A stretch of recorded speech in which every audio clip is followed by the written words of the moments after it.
Bonjour, c'est Pierrick de chez GP Software. Dans cette vidéo, nous allons aborder une fonctionnalité très intéressante de ZW3D, à savoir l'import de fichiers 3D natifs issus des principaux logiciels CAO du marché. Alors, non seulement on peut les importer, mais vous allez voir qu'on peut également les modifier.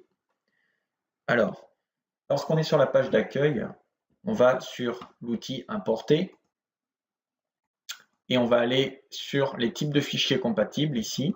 Et vous allez voir qu'on peut ouvrir donc du CATIA, de l'Inventor, des fichiers NX, du ProI et donc aussi du Creo, du Solid Edge et du SolidWorks.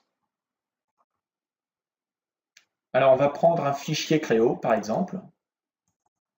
Donc là il s'agit d'un assemblage composé de 2 pièces. Donc on clique sur le fichier assemblage et on fait ouvrir.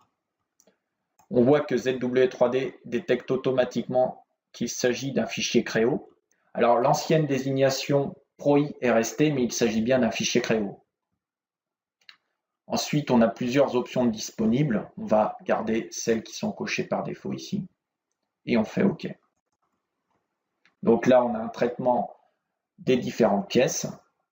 Voilà. Donc on voit qu'il s'agit d'un vérin qui est composé d'un corps et de sa tige.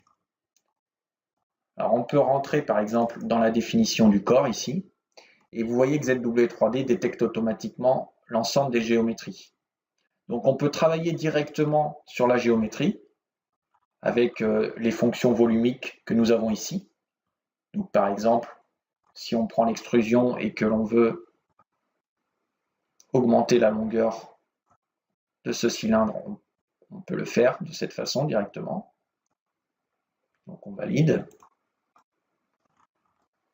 On peut d'une autre façon, par exemple, modifier son rayon. Je valide. On peut faire des modifications diverses. Par exemple, on va pouvoir modifier le congé ici et mettre un rayon différent. On peut également travailler avec des esquisses.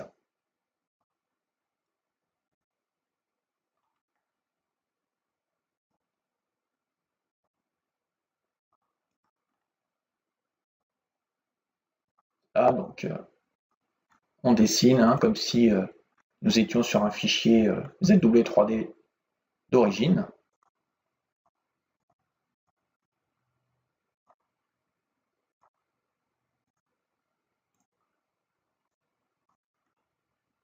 Donc là, par exemple, on va faire un trou ici. On peut garder ce qu'il y a de renseigné pour l'instant. On valide. On peut ensuite, par exemple, faire une fonction de répétition.